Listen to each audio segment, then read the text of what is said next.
Welcome to another episode of Courageous Me. And I know I say you get excited about each person that comes on, but today is kind of off the charts, next level excitement. So there's a woman that I met online, literally online on LinkedIn, and I just fell madly, totally in love with her. I tell you why. I feel her energy coming through all of her posts, through all of her profile, all through her online presence. She wears a lot of pink, although not today, but normally wears a lot of pink. So I feel that we've got that little, power pink connection. Oh, she's got pink lips. There you go. And we've just connected. And so I don't actually know. This is the first time I've spoken to her, but I'm going to get to know her at the same time as you do. And I've got bubbles in my belly with excitement. So on that note, I've got Erika Rothenberger, who is over in America. And Erika, I'll get you to tell me where so that I don't stuff it up. But she's an entrepreneur, and there's lots of things. She goes from wearing a hard hat to a mum hat to holding a speaking microphone. Oh my God, there's so much about this woman. So Erica, before we get to know a bit about you, could you share what excites you to have a conversation with me today about courage? Courage. First and foremost, I just want to say how excited I am to be here. Like, I can feel like the waves just happening, the energetic waves happening between the two of us, no matter how many oceans we are apart or miles at this point. But this is so exciting to be here. And when I saw the name, like, Courageous Me, what I love so much about that is like, I talk about being audacious, right? I talk about being brave and bold. And I believe that that's all part of having the courage to go against the grain, having the courage to do the things that most won't out of fear, out of trepidation, or out of what is everyone going to think of me? And I truly believe that when we unlock courage, there's so much magnificent that can happen in this universe. And courage to me, just like resilience, isn't something we can go and buy. It's not something we can pick up off the shelf. It's something you need to practice day in and day out, just like going to the gym, just like eating healthy, just like taking your vitamins. And so when you remind people, when it says courage me, like reminding the person that you have to invest in yourself every day to be courageous. And that's not always easy. No, and you're so right. And I love that you said that it's something like, when you're building your muscle, you don't just get your muscle, wham, bam, thank you, I'm done.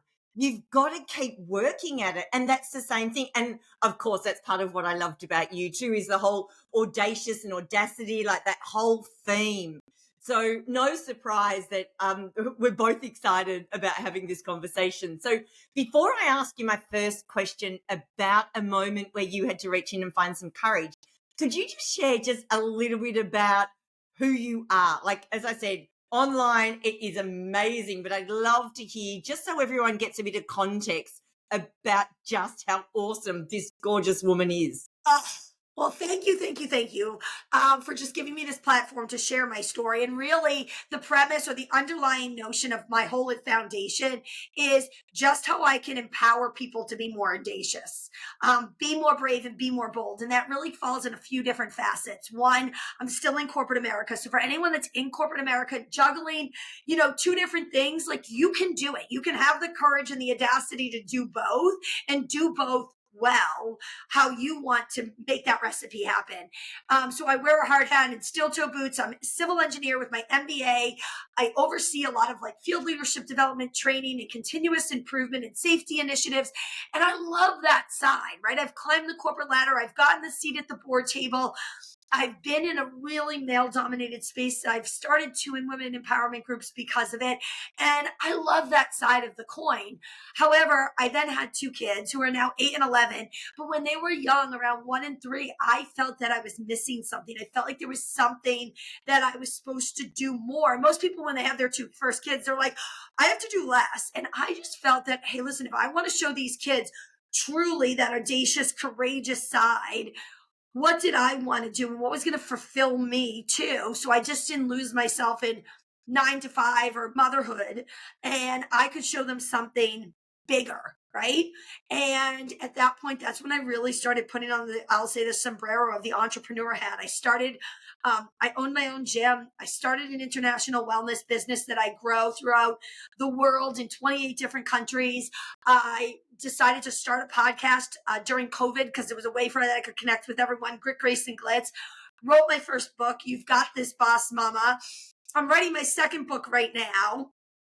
And I have taken up public speaking, keynote speaking, stages, male dominated worlds, going into big conferences and big conventions and events, and just really helping elevate, men and women, but a lot of women's groups just to that next level, unlocking that capacity, expanding themselves to be the best version of themselves, and knowing that everyone's expansion looks a little different. Oh, wicked. I love this whole civil engineer. So obviously the MBA, you got the smarts, you got the hard boots and the hard hats. But then over here, like the whole wellness piece, and not just looking after your own wellness, but creating an entire movement, like of course you have. And then the women's piece, like what a beautiful contrast of masculine, feminine, strong and powerful, but beautiful and yummy, and a mother in the middle of all of that. So, Yep. I oh, say it's almost like a trifecta, right? Like I have this triangle, and my kids and my husband will always be in the middle of it. And I yeah. involve them in all the different facets of it, but really they're my why. And so I always try to go back to the center of that triangle, right? And remember that, like, hey, yes, health and wellness needs to be the foundation, because if I'm not well and I'm not healthy, how do I serve them or all my other hats that I'm wearing? And at the same time, creating, I don't believe in balance, just like a triangle doesn't usually stand up perfectly on one side.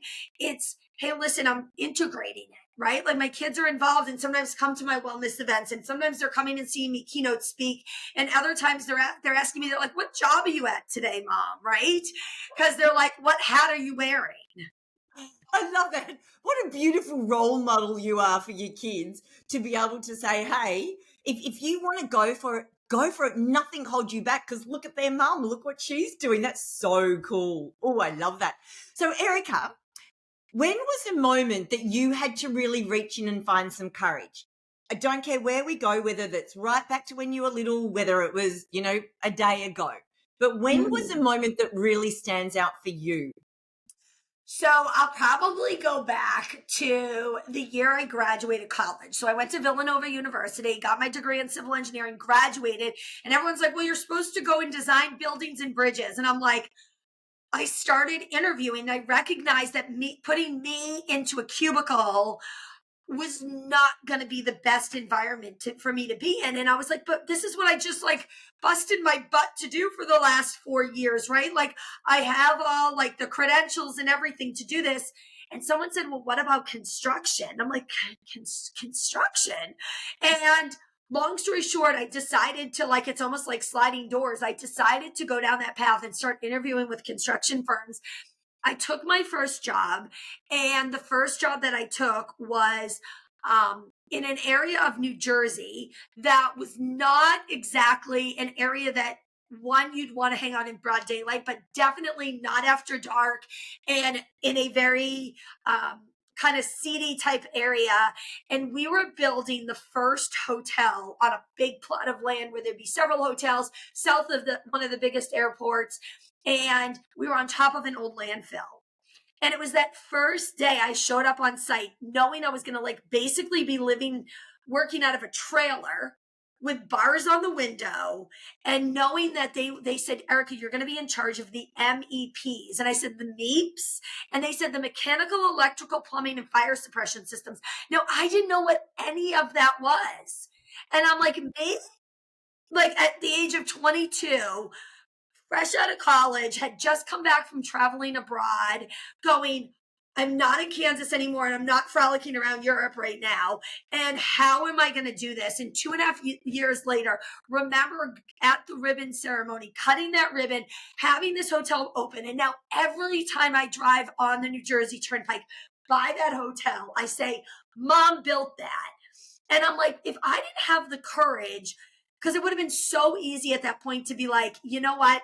I can't handle all this. And there was quite a few times when I wanted to throw the towel in, but I was committed to saying, listen, I started this. This is something I want to finish. And now looking back at it, it was one of the best experiences I could have gotten because I had no idea what I was doing. Oh, but you still did it. And you're 22. It's construction, right? You've got an engineering degree. How many other women were doing what you were doing? Oh, there was no other female workers. So there's probably around 100 workers on site. And I think there was one other female that was an administrative assistant, like in our trailer. But besides that, I was really the only female until they started opening the hotel and there was other staff there. Yeah.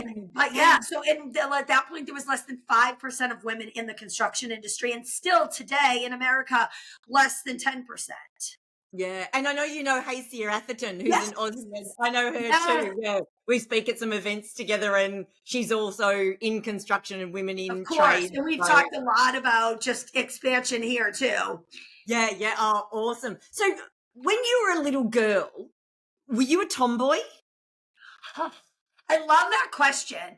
So I think like just like right now, I play both sides. Like my nails were always dirty because I was outside playing like pilgrims and I was playing in the woods. But at the same time, I would be playing like teenager and doing dance shows like in the backyard, right? And so I think I wore both hats like really well in that moment. I will say that I was always bossy. I don't know, like I was firstborn, I'm an Aries, but I always wanted to be the mom when we played anything because I told the kids that they couldn't talk unless the mom talked to them. And I'm like, whew. I was like, no wonder like I've ended up in therapy. I love it. Do you know when my youngest son, I don't know, he was about 8 or 9, he came home one day and he said to me, "Mum, why are girls so bossy?" I said, "Well, they're not all bossy, babe, but on the whole, like get used to it, kind of thing."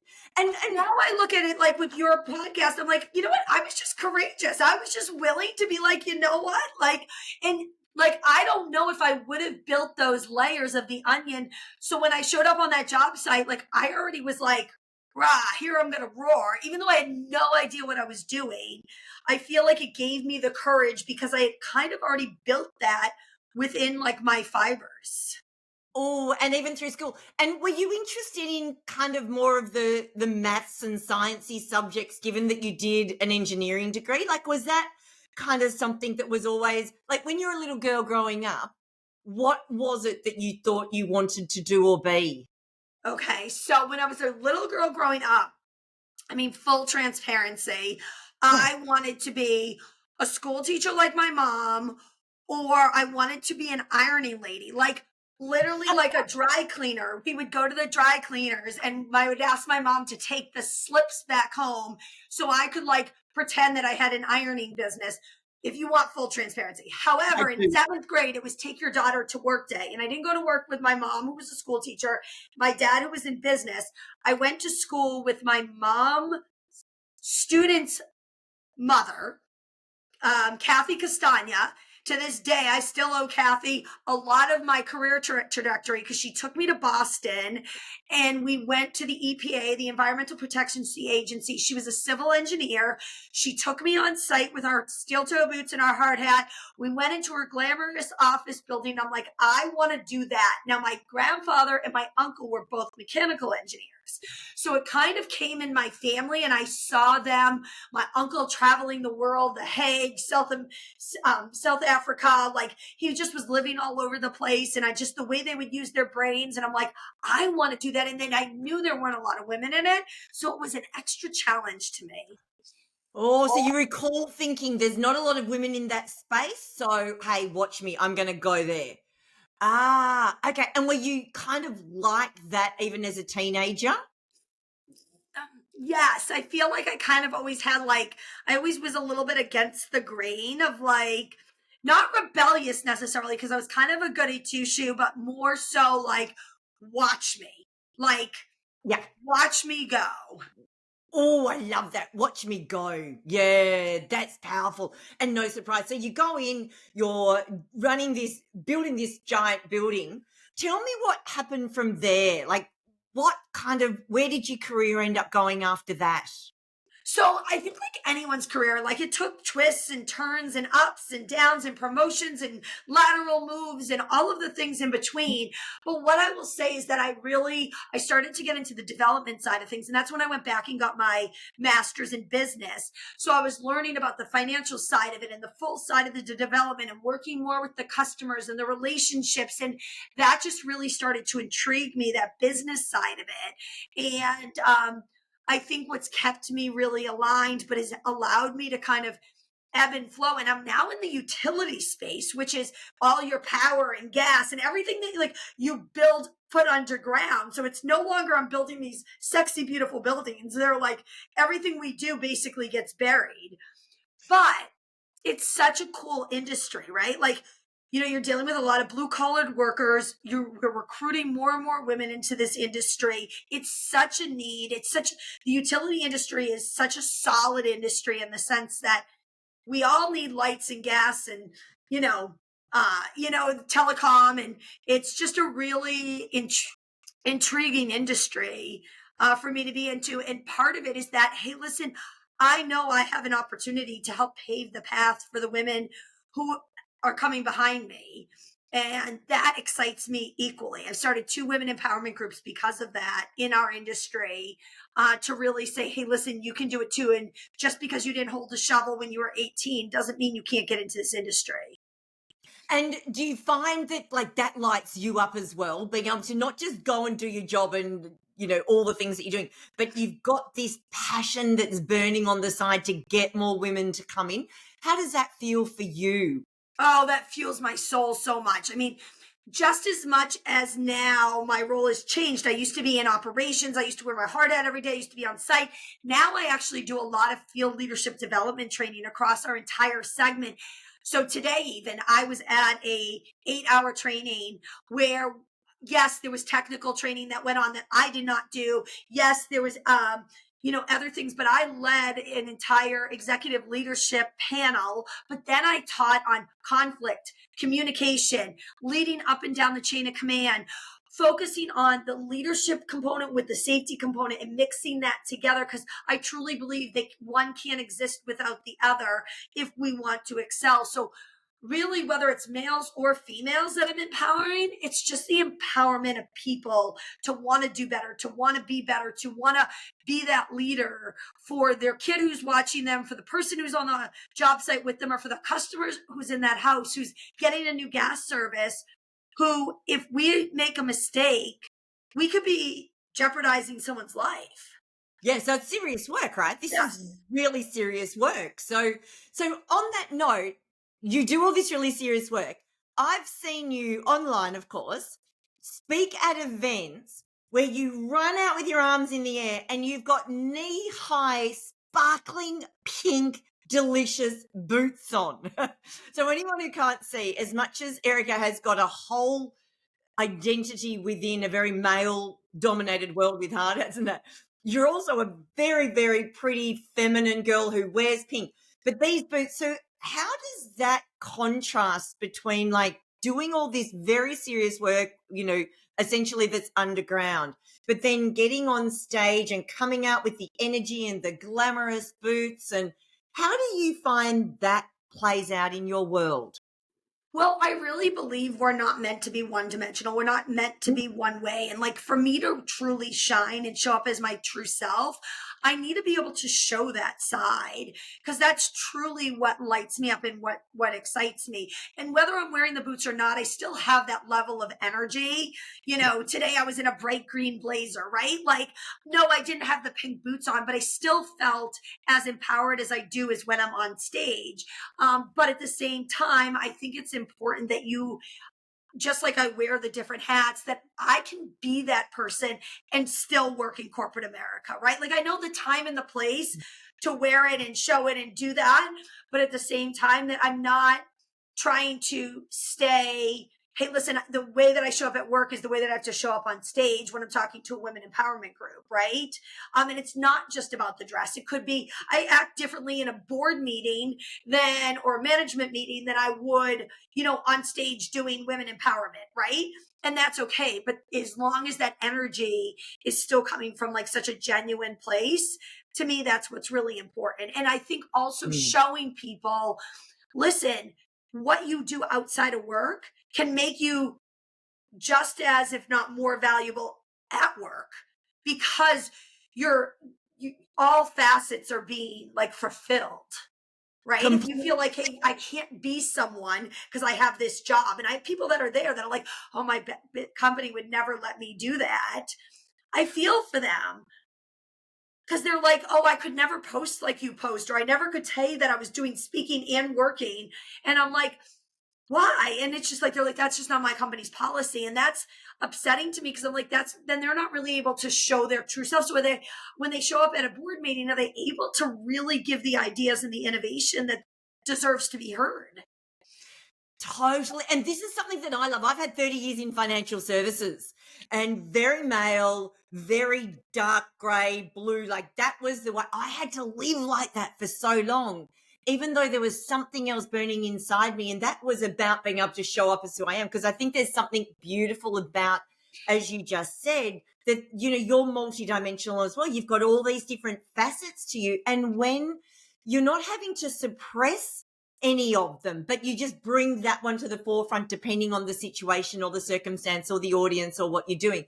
When did you start to feel comfortable to do that? So to bring, say, more of that feminine side and the feminine energy and, some of the prettier clothes. When did you start to bring that out and allow that to become part of your outward identity? When did that happen? So, Kim, in all seriousness, I really think that it truly got unlocked when I really started to get more into the entrepreneurship. Like I said before, when my kids were like 1 and 3, and I started this wellness business, I started doing some things on stage, and but I think it was kind of like I was dabbling in it. Like, I wasn't showing everyone that I was doing it. And when it really became unlocked was 2.5 years ago. 2.5 years ago, I was brutally assaulted, and by a stranger, of someone that I didn't know. I was actually driving to my office on June 16th of 2022. My kids were with the sitter. My husband was in Kansas City, and I showed up in that parking space. I'd come from a networking meeting, took that last sip of lemon water with the Himalayan sea salt, the pink Himalayan sea salt. And I know a lot of people could say, ew, but it's really good for you. And went to go gather all my belongings. I opened my car door, and there he was, like a man I had never seen before, a man I didn't know. And my last 5 words I said to him was, sir, can I help you? And as I muttered out those last few words, he punched me straight in the face. He grabbed me by the hair. He threw me to the asphalt pavement. He beat the living shit out of me. And he proceeded to strangle me until everything went dark, by the act of someone way higher than me, and like God, the universe, whatever you believe in. I was able to get to my feet and somehow start running for help, not knowing if he had a gun, if he would chase me, if he would strangle me again, what would happen. It was really an out of body experience. He was in my car at the time, saw me escape, apparently fled by foot, started burying himself close to my office buildings. They sent the dogs and the drones in. Unbeknownst to me, he had assaulted 5 women the night before. He had raped a woman that morning. And I'm still 2.5 years later going to court with this man who has never had to speak. And hopefully the final nail will be put on this case this year, where he will actually go to jail and get a sentence. But it has been, so many people like, oh my God, I'm so sorry. I feel so bad. And I get it, because I would say that to anyone too. But this is what I want to say, is that setback has taught me so much. And I think that was a pivotal moment for me. Again, I don't think it was that day or that hour or that week, but it was such a pivotal moment to say, listen, in that moment, my life could have been done. And I really thought that was my last breath on earth right before he strangled me. I believe that was the tap of God in the universe saying, you need to go play the person that you want to be. And you need to stop playing small, Erika. And I am giving you another chance. And I'm going to rattle your cages, because I don't think we get handed anything we can't handle. But now you go and speak your truth. You go and shine your light. You go and be your audacious self because you've been playing small or smaller than I put you on this planet to play. Wow, thank you so much for sharing that. Oh my gosh, I've heard bits of it before, but not literally sitting opposite you, hearing it come from your mouth. And just the way that you take what was horrendous and have been able to turn that into something that can help so many others. But what I'm loving about the revelation that's come through that is it was the kick up the backside for you to go out there and play a bigger game, and that only being 2.5 years. And oh my God, I don't know what the game was that you were playing beforehand, but fruit is big now, like seriously. And And and Kim, so I never felt that I was playing small, but now yeah. looking back, I was like, I wasn't expanding to my full capacity. And I still don't feel like I've reached it yet because I think it's an evolution, it's a process. But what I will say is for anyone that's had their punch, and we've all had our punches, whether it's the lost job, whether it's the bankrupt business, whether it's the parent that passed away, whether it's the ailment with a child, like my punch is no different than someone else's in the sense that we've all had our punches, right? Like, yes, we could try to say, well, yours is worse than mine. And like, stop with the comparison game. We've all had punches, but we all get to decide what we want to do with those setbacks. We all get to decide, will I let this punch define me or will it refine me? And you have that decision. And some people sit in that like defined moment for so long and allow themselves to be convinced that they need to stay in victim mentality. Some people get out of the victim mentality and say, I'm a survivor. Yeah. But I said, listen, if you really want to take it to the next level and you want to then change someone because of this circumstance, you have to go to thrive mode.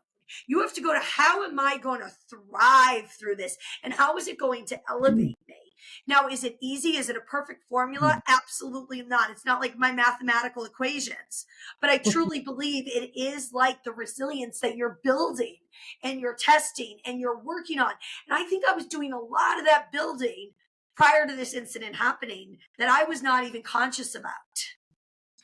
Oh, really? That's interesting. And you mentioned therapy earlier. Now, I don't know if you were doing Yeah. that as a joke Yeah. or that is real. So you've been working on yourself and your own Oh, growth and development. Is that right? oh, 100%. I have not. I will say there's 3 months during the 2.5 years that I didn't go to therapy, but otherwise I've been really religious of going minimum of 2 times a month, if not 4 times a month, and really working, yes, on the incident that happened, but Yes. also really just working on myself, how Yeah. I want to grow, how I want to change different relationships. Because what will happen is what I've recognized is when trauma happens, there's a lot of stuff that comes bubbling up that you forgot, that you pushed down and you repressed and you threw over the fence and said, I'll forget about this for a decade. And it has its weird way of creeping back out at you. What's something that crept up for you that blindsided you? You're like, whoa, I didn't see that coming. Mm. There's so much I could unpack, like as like a child and like just different things like with my family. And my mom and dad went through like a really bitter divorce and they were both alcoholics. And just there's a lot of like family stuff there that I think for so long I was trying to play like everything's great and I'm going to go and be an engineer and I'm going to, save mountains and all this sort of stuff. And what I recognized is I was just kind of like forgetting all that was there, that junk, and being like, no, it's okay. This is part of my tapestry. It's part of my story. Just like this punch was part of my story, other things that I went through. And I had a lot of magnificent things about childhood too, but I think it was just like certain things that I was like hadn't dealt with. I went through a really bad bout of an eating disorder, right? And when I look back at that period in my 20s, what I recognize now is I was really just trying to control all the chaos that was happening internally in my family. You know what I mean? And that was like a way of like control, and I could like control myself. I'm not proud of it, but it's part of who I was, right? And if I'm not talking about it, how am I helping other people who may be dealing with the same thing that I went through? And is that part of the reason why you've got a hat in the wellness space? Yes, yes, Yeah, especially tell me about again, that. seeing my kids and saying, how can I show them that we can do this in such a different way, right? Like it doesn't have to resort to like extreme levels. Like it's all about, wellness integration. It's all about fueling our bodies with the things that we need and using, eating as nourishment and like feeling good and showing up. Like I would never be able to show up with the level of like energy and velocity that I do if I wasn't working on myself every day that way, putting the right supplements in my body, exercising, working on the mental fortitude of myself. Yeah, completely agree. And I know because I'm investigating getting a weighted vest because I've seen you do the whole thing with the weighted vest. I think that's so cool. But you could do wellness, right? You can do your own health. You can do all that. Why did you then want to turn it into something more? Well, I think like anything, I think you get to a point where you realize like you're like you get to like one level and you're like, wait, I could do more. Like I you expand, like you grow out of the cocoon, you become this butterfly, and it feels really good for a while. And then at the next time, you're like, wait, could I fly a little further? Could I do a little bit more? And what I recognize is wellness is great, but not everyone's ready for that emotional journey. And to me, in order to be ready for a wellness journey, sometimes you first have to work on yourself. And to me, I'm like, if I can help empower mindset and build the level of resiliency and have people really work on connection with each other, which is one of my keynotes. What could we do that could combine? And to me, they go hand in hand, right? Like, like they work so well in synergy. So I think what I recognized, it's kind of like building, going back to construction, right? Like, you're like, oh yeah, that building was nice, but what about next time we added an extra floor? We built an atrium. Like they can work in conjunction with each other, and you recognize that you can have some different fractals there that you can provide more to your audience and more to the people that you're serving. Yeah. So did you like Lego as a little girl or something? I do There's a, love Legos. yeah, like seriously, though, who doesn't, right? But there's such a theme of building. There's that whole, the construction, what you're just talking then about building and connection, which is I'm so fascinated because I also do a keynote on connection too. So I think there's such a really big piece in there. How do you feel connected then to who you are? Mm. I think that takes work every day. And like, there's some days that I feel totally aligned and so connected. I'm like, I know exactly who I am. I know my purpose. And there's other days last week where I felt like I'd gone off the railroad tracks. I was like, wait, I don't feel connected with my energy or my vibes. And why I'm telling you guys this is that it's normal. Like if every day seems like you're just on the track, getting off the station and getting back on, like, are you pushing yourself enough? Are you challenging yourself enough? And I truly believe when you're ready for that quantum leap, when you're ready for that change, it feels sometimes yucky and you're going to have those periods where it's not going to feel aligned and perfect and in synergy. And anyone who's done anything in the entrepreneurial space knows it's not easy. It is a roller coaster that sometimes I feel like it's going backwards. And like, I'm like, wait, when are we going through this curve? Like, just get me off. And then there's other times when I'm like, this is so much fun. I can't imagine not doing this. So we need to normalize entrepreneurship because most of the time we just see the glitz and the glam of the reels or someone we admire and we're like, oh, this is the way to go. Must be so easy. They must be making millions, no, trillions of dollars a year. Totally. And you look at them and you go, I'm not like them. Yes. They're different. They're a different breed of human to me. I'm not like that. So when things aren't going to plan, so even look back to last week or, you've had a few knocks, a few punches. When things aren't going your way and you're not feeling that connection, what brings you back? What are the things that you resort to that really help get you back and centered and aligned with where you're going? That's a great question. And it kind of depends on how setback I feel and what type of day it is. I'll say most days what brings me back, just from like coming home after like today, like I led that training all day. I knew we had this podcast. I was like, had a lot going through my brain. I came home. My kids went out on the scooter. It was like 30 degrees out, freezing. My husband and I did, 3 miles of a walk, right? And it just felt good to get out and to breathe and to be in the sunshine and to feel chilled and to feel re-energized, right? So I believe that like small, like you need something that every day you have that small little thing that doesn't cost money, that you don't need to drive somewhere, maybe for someone else that's taking a bath, maybe for someone else that's reading a book, like whatever that is. But then I also believe there has to be periods where you will give yourself timeouts, just like we do with our kids, right? We need to reset their mindset and their attitude. And we need to do the same thing for ourselves, because we can have our own adult tantrums. It's not working out. I suck. It's the world is falling. Like, I haven't made one deal. And I think sometimes we need to take a time out and just do a little bit of self-reflection. And I think sometimes that self-reflection can't be exactly in that moment. I always say that, even like with my own significant other, like with my husband, I'm like, sometimes it's okay to go to bed mad or sad or upset, because most of the time you're going to wake up the next day after you've taken that time out of your sleep or whatever it is, and wake up and be like, wait, why was I even upset yesterday? Right? And sometimes it's longer periods of time, but being willing to give yourself that power of that pause. I think that's so important. And by the way, I've just got to go back on what you said about 30 degrees. We in Australia, we're Celsius. 30 degrees Celsius is hot, not cold. So I'm gathering Yes, Fahrenheit.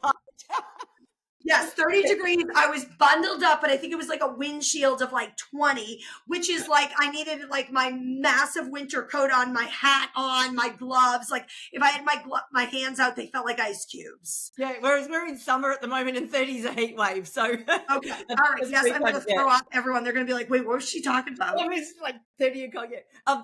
There was a thing ages ago. So Nicole Kidman and Tom Cruise, when they were together, when they split, there was a moment where, very public breakup, and she had to get up every day and go and face the public. And this one day she decides she doesn't want to get up. And she said, today I'm just going to lie in bed. I'm going to curl up. I'm going to cry all day. I'm going to eat ice cream. I'm going to stay in my pajamas. I'm going to do all of that. I'm going to give myself that grace of the day, knowing though that tomorrow I've got to get up, put my big girl pants on, put my face back on, and get out there and face the public. And I think it's, as much as I don't know her personally, I think it's such a beautiful example of allowing yourself, exactly what you said, allowing yourself the space and I'm not a perfect specimen. I'm a human being, that we aren't always, because someone like you too, and I'm like that, I'm very high in energy and positive, almost Pollyanna-ish sometimes. But that's not how life really, you've got to give yourself that chance to come down, be sad, to, as you said, to go to bed and say you're sad today, knowing though that tomorrow, come on, new day, let's get back up again. And I think if we really want to serve people like we want to in our capacities, whether we're doing a keynote, whether we're coaching someone, whether we're on a podcast, like for us to come on here and say, oh my goodness, every day feels wonderful. Like, I don't believe it. Like, just like I always say, like balance is bullshit. And like, I don't have it figured out. Most days I'm a hot mess express. I love saying that because I'm like, barely trying to keep it together so people could see the like glitz and the glamour of the pink boots, but it's probably because my husband, I just like broke a heel and I asked him to super glue it on or something, right? Like there's no such thing as like perfect. And I think if we start relating to being just more raw, more authentic, and those are when like whether you post on social media or not, but when you're really just raw and real with people, that's when they really like develop that, speaking of another set of connection with you. Totally. And actually, that's what really drew me to you. Yes, I love all the fancy and the pink and the energy and that. But there's a couple of posts you've shared. And one was, I think, about your kids and soccer and, are you doing the right thing? And I thought, oh, I love this. I love this because I can see all the other stuff, but then I get to see a bit more about who you are. And you become more relatable. Because otherwise it's like, again, I'm not like that person. They've got a different DNA. They're superhuman. It makes you seem more human. And if you're more human, there's a chance that we can connect. And it's actually those posts that then gave me the confidence to reach out and say, hey, I need to have you on my podcast. I'd love to get to know you a little bit more. Do you know what I mean? Whereas when someone seems too amazing, it's like, oh yeah, they're in a different league to me, and we're all human, right? Right, exactly, exactly. We all put our pants on the exact same way, I say. One leg, one foot in, one the next foot in, right? Like none of Yep. us have this like superpower. And I don't care how much money in the bank you have, what size, what your number is on your scale, like doesn't matter. We all have our issues, right? And we need to Totally. be able to normalize that too. Absolutely. So what scares you? I get scared of not having enough time to do everything that I know I want to accomplish on this earth. Ah, that's interesting. So what are some things you want to accomplish that you think, but I keep going, time's going to run out? Yeah. I guess making like just a couple of things come to mind is one, just being able to really take like my keynotes to the next level and be on the right stages that I can make the biggest impact to the most amount of people, that I can truly create a wave, or ripple impact. Making sure that my second book that I'm writing right now gets out there and gets into enough hands that can like audaciously change people's like trajectory. But third, and probably most important, that I think as a mom of an 8 and 11-year-old now, that I'm seeing like the time scale changing really quick and getting that much smaller, and saying, hey, I only have so many more of these precious years left that they're under my roof. They'll always be my kids, Yeah. but traveling with them and spending time with them, but being able to still build this stuff alongside them so they can see it and witness it and be part of it. It's hard to find where that, I don't want Yeah. to call it equilibrium because I don't think it's a perfect equation, but how to find that integration and make sure that you don't have any shoulda coulda woulda's, right? Absolutely, which can happen, right? Because you've got so many things you want to do. So trying to find that place where you've got so many parts of your life. How do I make sure that I'm giving them all, maybe not at the one time, but giving them all what I need at the right time? Yeah, and Yeah. knowing, hey, we all have the same 24 hours in a day. What are we going to do with it, and how are we going to maximize it? And I feel, coming from project management and coming from that side of it, I feel like I maximize time really well and efficiently. But I know I could always do better at it too, right? And with that being said, I think the other thing that gives me fear is making sure I'm saying no to the things that don't fully, because they could partially, quarterly align with me and where I want to go. And sometimes it's hard for me to say no with a period and just have that be an okay statement. Why is And that hard? because I want to do it all. Like, I'm like, I want to be on that podcast and I want to be able to show up on that stage and I want to be able to give back to charity. And like, but sometimes realizing, like, okay, listen, saying no, saying yes to all these things is going to make me say no to something else. And is that something else really the path that I should be paving further? That's so true. Were you a people pleaser growing up? I don't even consider myself a true people pleaser. I just think I want to like serve as many people as I can. And like, I feel like the asks that I'm getting Mm, aren't like, it's not out of like pity. I'm not like, oh yeah, of course I'll do it for you. Like, it's people that I genuinely want to yeah. help and serve, but I don't know if it's going to drive some of the other missions that I'm trying to obtain. Yeah, Right. because I'm kind And of know thinking like, those things. perfect, Yeah. perfect. Yeah, no, I'm seeing it's such a strong woman coming through that I had to just ask that question because it didn't seem like it, but I'm not like, yeah. ah, Because I don't mind saying no to the things that I'm dead and like, hey, no, like this is not the right yeah, yeah, energy or not the right person. I'm like, can't do that. Like, but I yeah, think it's like kind of like that. I'll say that like the first layer under the iceberg that you're mm. like, oh, but like I could, like this could be part of my mission, right? Or if I don't do this, so I don't know what you're talking about. Okay, two more things. Well, actually, three more things. But one is your book. What was your first book? what's the second book? What's it called? And how has the experience been writing it? Okay. First book, You've Got This Boss Mama. And I was a co-author in that book, all about being a mom but also being the boss of your own destiny. Not necessarily being a bossy mom, but I can be sometimes, but more Yeah. so being the boss of, hey, listen, I can do both and I can wear both hats and I can do it well. And it's not always easy, but it's a compilation of just some of the most really respected women that I know who have how they've gone through being that mom and fulfilling careers and passions and not feeling like I have to pick one or the other or press pause completely on one or the other. Um, the second book that I'm reading right now, it's all about being audacious. I'm not releasing the title yet, but is coming along very nicely, and I am hosting an audacious summit I saw. for um women this October, and that's going to be the soft launch for it. And then the book will be coming out the beginning of 2026 as we start a new year. We have to release that audacious energy. We want to be really bold and brave about the goals that we're setting forth, because by day 12 of January, most of us stop.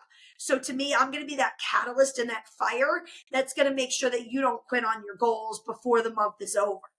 And that's where like the what's going to come out of that summit, and then come out of that book. So I'm really excited. There's going to be a lot of juicy stuff in there, and what I love about it at the end of every chapter is real life things that you can read that chapter, shut that book, and go and do, and a couple of challenges in there to really help get people expand to that next level. Yeah, I love that. You grow into it, don't you? And oh, I've got to somehow get myself to that summit. I keep seeing it online. It's like, oh, it's calling me, Erica. It's I know, calling I me. know, I know. I haven't released it on LinkedIn, but it's coming this week. Ah, beautiful. I think I've seen it on Instagram It's actually. from today. Oh, how exciting! Yay! And my book at the moment is with my editor, and mine is on courage. So I know the experience. It's like, oh. When Second do thing you is, hope that it's out into the universe? so I'm coming to America in June to speak at a Oh, conference, that's and a lot of the content I'm speaking about is in my book. So I'm not allowed to sell the book at the conference or promote it, but I want it to be out.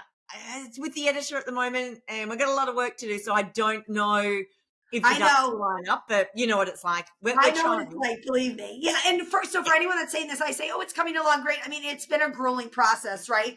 And I still have a lot more work ahead of me. But let me tell you, it's like your baby. Oh, completely. I remember I had to I had to get it to the editor on, I think, the 16th of December. It took me about 2 weeks to push send. And the day I pushed send, I sat at my computer and all these feels and all this self doubt. And oh my God, I was only sending it to the editor, who, by the way, is a friend I know. And I'm like, fruit, God, Kim, you want to get it in the world, you've got to at least get it to the editor as step one. So that's why I'm curious about how the process was for you, because it is a process.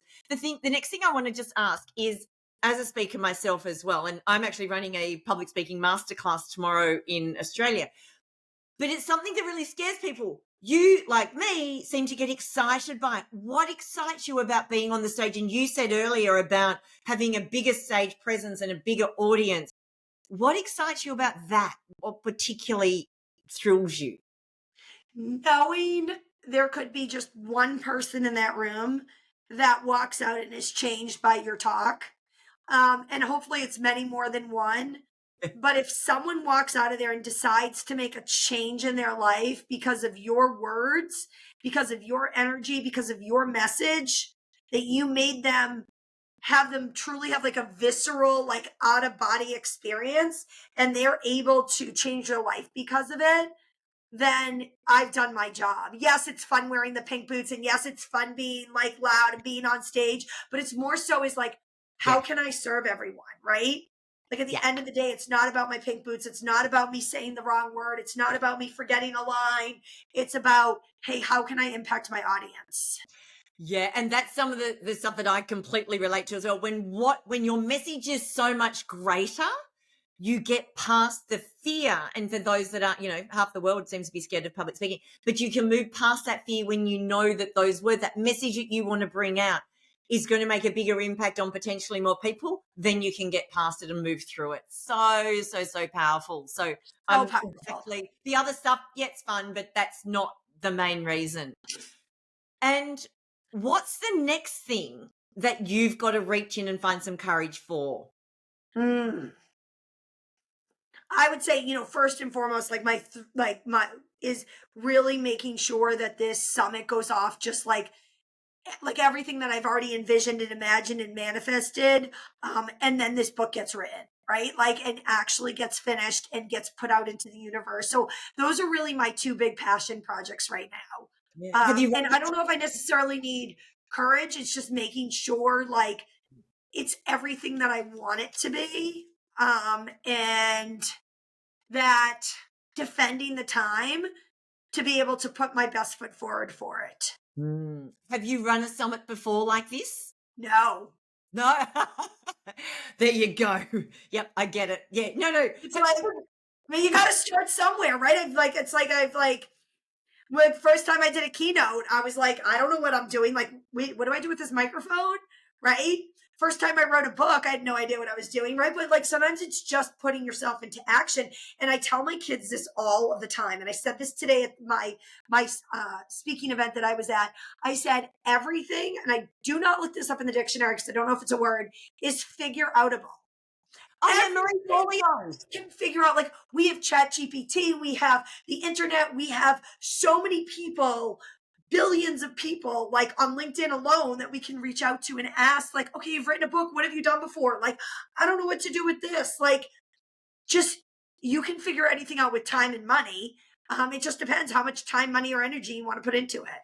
Oh, I so agree with that. I always say that, people find the time, money, and energy for things they value. And if you value it enough, you will find the time, the money, the energy, the resources, whatever you need. But as long as you value it enough. If you don't, Yes. then maybe it's not what you're meant to be doing. So, I love that. Erika, I literally, as I expected, I don't want to keep picking your brains, but I appreciate you've had a full day already. Thank you for sharing. Thank you for sharing some of the moments that weren't as glamorous. Tell me though, just before we leave, you've got a podcast called Grit, Grace, and Glitz. Yes. Yes, I'll put the details in the show notes. Obviously, you're on LinkedIn and Instagram.